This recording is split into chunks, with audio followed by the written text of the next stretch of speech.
Welcome back to the show, folks. This is the Upper Tier Podcast. My name is Niall, I'm your host. We're out on a bit of a drive again. It's not the morning drive or the morning brew, it's more afternoon. I was down in Wexford there for this morning, so thought I'd shoot a video on the way home again. Plenty of motorway driving to be done. But this is really going to be a Shankly Sessions. We're going to be talking about Liverpool. Gone very, very quiet in the news, which is always very, very concerning. Obviously McAllister coming in the door right at the start of the window, triggered the release clause, got him in, 35 million, great bit of business. And again, we're led down the garden path by these owners by thinking, right, here we go, we're going to fix up. Klopp said it, the players are saying it, everyone is saying it. It's time to fix up. We need to bolster the squad, bring in reinforcements, real quality players to come in, try and bridge that gap with City again and get back into a title race and start putting a bit of silverware back in the cabinet again. But as usual, that's not what we do, and that's a real problem. We've seen some of the tweets coming out from the players at the end of the season, not very happy at all. These players pawing off years of their prime time, trying to tolerate this business model by FSG, turning us into net spend FC, and you know, congratulations on winning Hospitality FC Champions 2023.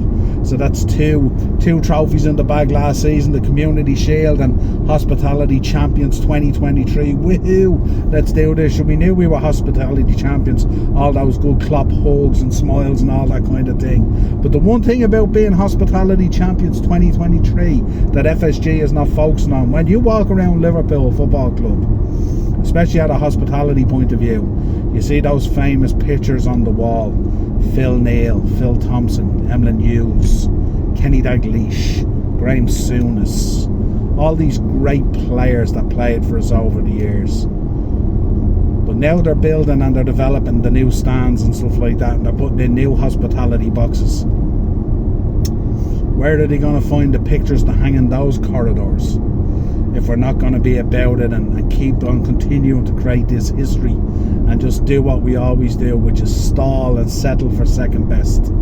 It's a real concern at the moment. So you look at it coming out at the moment, the real one to talk about the news coming out at the moment is Mo Salah, and there's talk that Saudi Arabia want Mo Salah. Well, of course they do.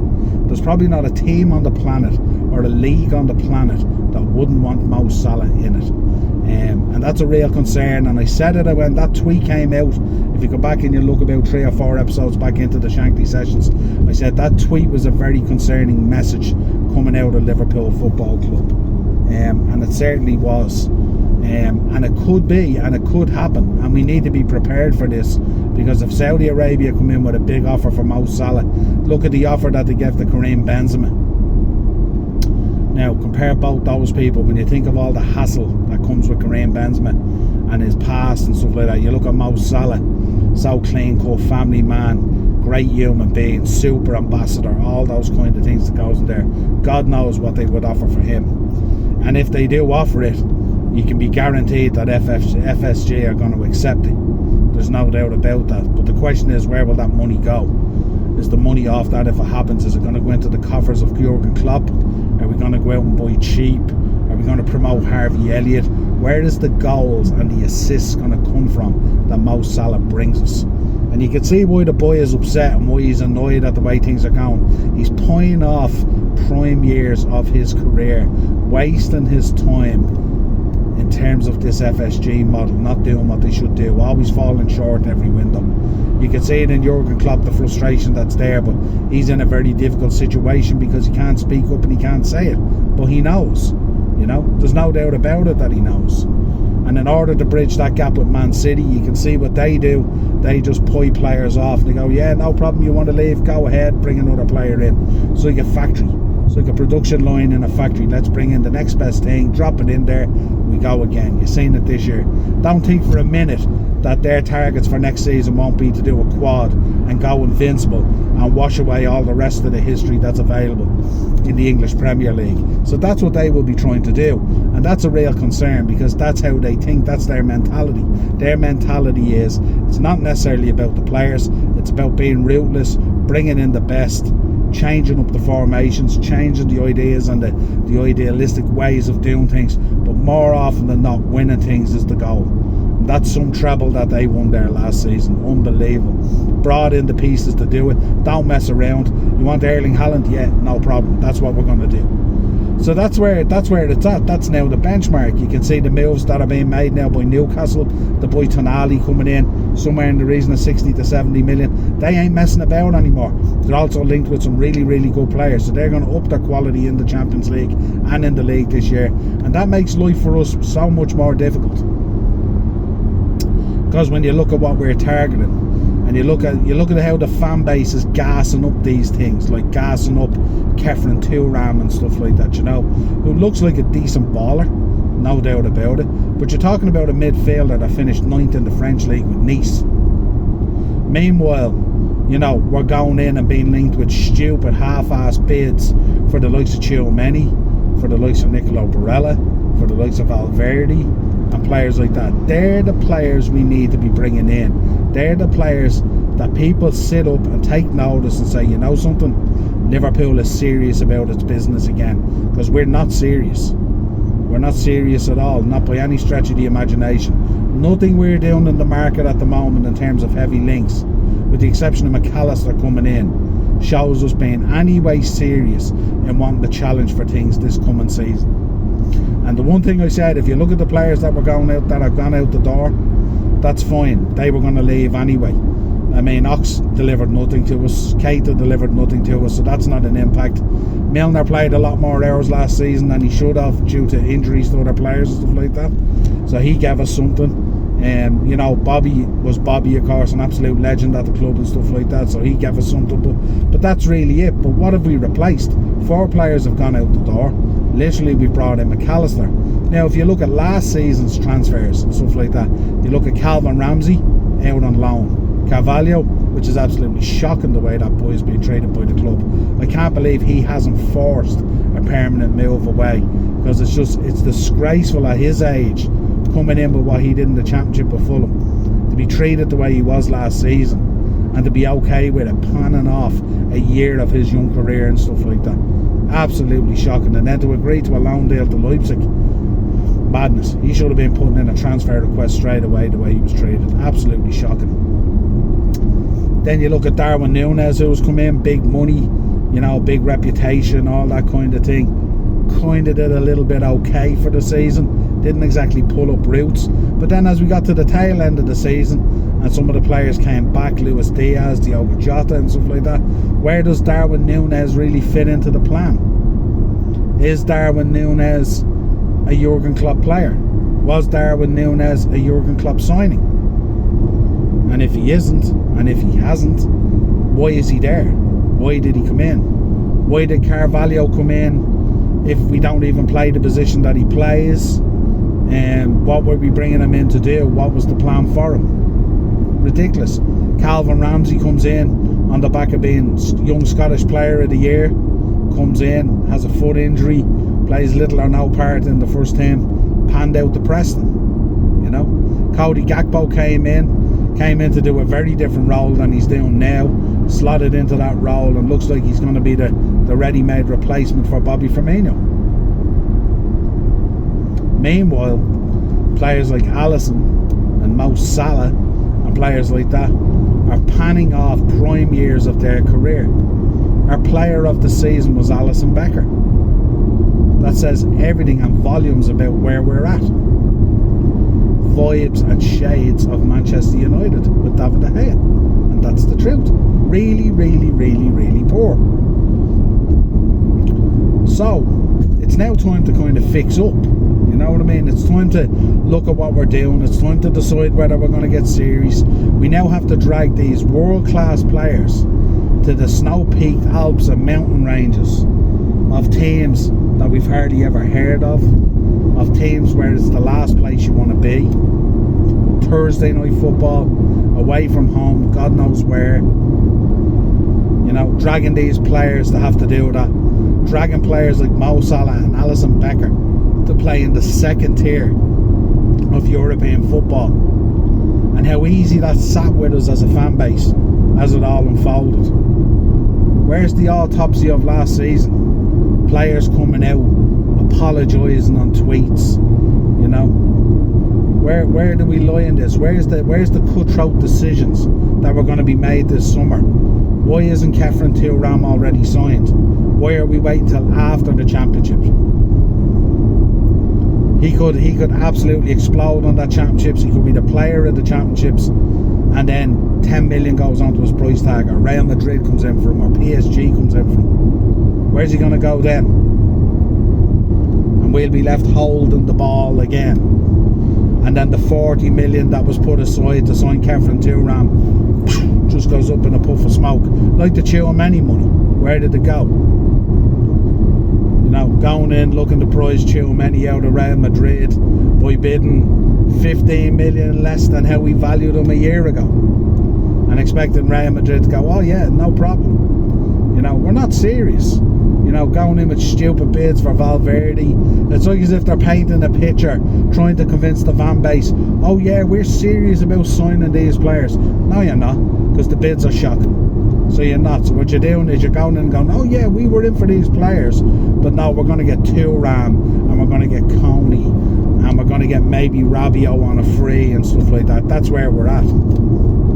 It's like bringing your girlfriend to buy a designer bag in Harrods and walking by Harrods down to the tube station, heading out to Camden and buying one of the fake ones off a stall. That's what we're about. We're shopping on the stalls where all the teams around us that we're trying to catch up with are shopping in Harrods. Look at Chelsea. We were all laughing at Chelsea a week ago. Who's laughing at Chelsea now? And what's going to happen? We're going to walk up to the bridge on the 12th of August, the first game of the season. What's going to happen? They're going to have Enzo. They're going to have Caicedo. They're going to have Nkunku. They've got Poch in there as a manager. Talk of another 4, 5, maybe 6 players coming in as well. Well, another bunch of players are going out. Yeah, are they working around the system? Yeah, are they circumventing FFP? Yeah, are they doing this, that and the other? No, are they paying the sins for the poor transfers that they did and stuff like that? They found a workaround. Where was the fit and proper test that the Premier League did when they were being taken over? You know, and that's not to sound bad for them. I think Bowley's gas, he's laughing at everyone else instead of everyone laughing at him. So that's the way it is. But we'll rock up to the bridge on the 12th of August. And what's our midfield going to be? It's going to be Fabinho. It's probably going to be Thiago. It's probably going to be Hendo. McAllister, no doubt, will probably be in there somewhere, depending on what formation we make. But it's going to be the same old stick again. The same old stick that last season didn't work. Same old stick that last season looked like they had aged rapidly and lost their legs. You know, and all the talk again will be of inverting Trent into midfield, and you know, he's like, as a midfielder, he's like a new signing, and you know, Stefan will be back. We uncovered a nugget there this year and all. He'll come back off his injury, be like a new signing and all. And yeah, we have 7, 8 midfielders in there at the moment. But look at the quality of the midfielders that we have. When you look at our midfield, Curtis Jones, Tyler Morton, Elliott, Hendo, Thiago, all so worrying. Injury prone, dead on their feet, don't look like they're good enough. You know what I mean? Is Mo Salah losing any sleep at all about potentially losing his place in the team to Harvey Elliott? I wouldn't have thought so. Just so worrying the direction in which Liverpool is going. I waited 30 years for Liverpool to win a league. I don't have another 30 years to wait to win another one. So it needs fixing up, and it needs fixing up real quickly. And even the run we were on towards the end of last season, you know, at times we still fell short. If you go back and look at those games and analyse them, some of those games we were actually quite lucky to get over the line. So it only was a plaster over the wound that was Liverpool last season, you know. Really worrying in terms of that stuff. What about the captaincy? What way is the captaincy going to go this season? I mean, if we're truly being truthful here on the show, Jordan Henderson's going to be nothing more than a bench player next season. Because if he starts playing the majority of games and starts getting a lot of game time, we're going to have serious problems. Because we can ill afford to carry players. We can ill afford to carry players like Thiago that are luxury players that you can just use in certain moments, that you have to baby through a season because of injuries and all that kind of stuff. Liverpool doesn't have any time for that anymore. There's no space for that. We can't be carrying, you know, we've got Keita out of the building, we've got Ox out of the building. We can't replace them with similar onto the bench and expect it to work. It's not going to work. So there's real problems there and there's real concerns. We've got Harvey Elliott this week coming out telling us we need to shape up. It's Harvey Elliott telling Liverpool Football Club they need to shape up and sign players. So where do we go from here? Are we going to just hang around and wait for this championship to finish up and then get bent over in the transfer window? Why aren't we being serious? Where's the 200 million that they spoke about that Jurgen Klopp would have? Why aren't we signing Nicola Barella? Why aren't we serious about Tchouameni? Why aren't we bringing in Federico Chiesa? Are we a big club? Are we Liverpool Football Club? Or are we just taking part FC? Hospitality Champions 2023. Let's do this. So let me know your thoughts in the comments. Real worrying time for Liverpool at the moment. You know, hard to see where it's going. Hard to see where this overhaul is. So far, 4 players gone out the door. A couple of players gone out on loan. 1 player has come in. So unless this is going to get very condensed, or unless we're going to be going down the road of free transfer at FC, I'm very worried about where this is going. You look at social media at the moment, the likes of Twitter and that. Some of these pages out there on Twitter about Liverpool are just absolute poison. We still have pages out there talking about Mbappe and all. I don't know how many times I've pulled these pages up on Twitter now. Mbappe is paid about 1.6 million a week. Where's Liverpool going to find that bread? When we're getting into a pissing contest with Nice over 5 million for Kefren Turan in the difference of the valuation. So it's real, it's just on so many levels, it's just so poor.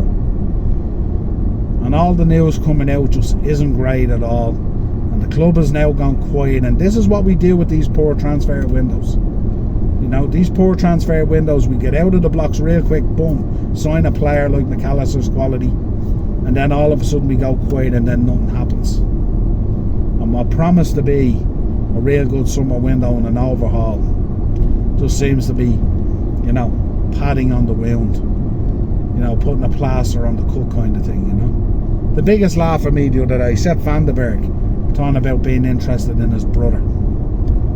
It's like, where are we at as a club? Really, where are we at? And only from driving I'd be a lot more animated, but I'm driving, so I just said jump on and have a chat about this stuff, you know.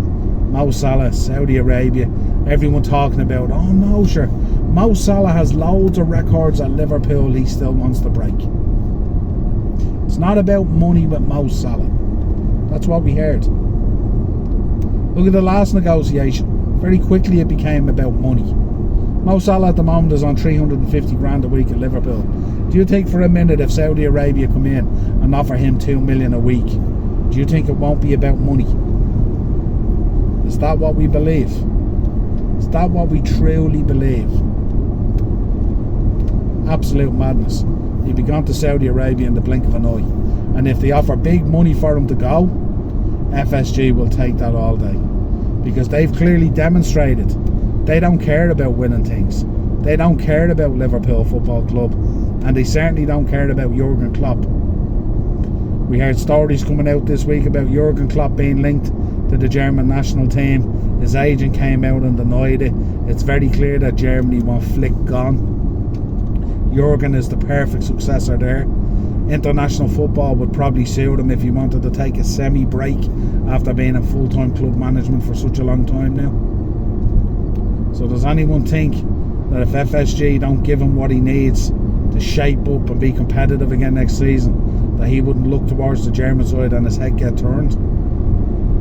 We said it at the end of the season that not only have we a lot of players that we have to replace, and a lot of shaping up that we have to do. But we could find ourselves in a very serious situation where a lot of our top players decide that they want out. And I said it, when you hear what's coming out on social media from these players, it sounds like they're getting very close to, you know, potentially handing in transfer requests and stuff like that. Saudi Arabia, in the blink of an eye, can turn Mo Salah's head. And don't think for a minute it's all about breaking records at Liverpool, because the only records that really matter in a player's career are really trophies. That's what counts. Look at the narrative of Harry Kane. It's always all about trophies. You can sit back at the end of your career and look at all your golden boots in your cabinet that you want, but unless you've won leagues and unless you've won Champions Leagues and major trophies and stuff like that and all, you're wasting your time. Let us know your thoughts in the comments, folks. It is the upper tier. This is the Shankly Sessions. Quick Liverpool update there when I'm driving. I've been down in the beautiful Wexford. If you're not familiar with it, they make the best strawberries in the world. They grow the best strawberries in the world. This is Kyle Walsh Gunner territory down here in Wexford. And also Craig from the Anfield Agenda lives down around here. I think he's based down in Gorey or something like that. I've drove through it there. Lovely part of the country. Little bit overcast, a little bit wet today, but still very, very warm. We are having a wonderful summer. The weather has been absolutely incredible. Let us know your thoughts in the comments on Liverpool Football Club at the moment. So concerning at the minute. Doesn't look like we're going to be shaping up to any kind of level that we should. Looks like that we're shopping in the next tier down, or 2 tiers down maybe. We're not shopping in the real shop window. See Arsenal in for Rice, Man City in for Rice, you know. Gundogan leaves, in comes probably Rice. Phillips leaves, in comes, you know, you look Caicedo going into Chelsea. You know, United has been the kind of weird one because they haven't really made their moves that they want to move, that they want to land. They've been missing out on a couple of targets and stuff like that. We're going to find ourselves in the same place. If we're going to keep on shopping around in the 30 to 40 million bracket and act like a small club, it's going to come back on us. You'll see it this season. We're in for a long, hard season again. Some horrible European toys. We're going to have some dreadful Premier League results on the back of those away days. We're in for another long season. Reds, let us know your thoughts. Like on the video, subscribe and hit the bell notification. Let us know your thoughts and where you're at with Liverpool. Real tough times ahead.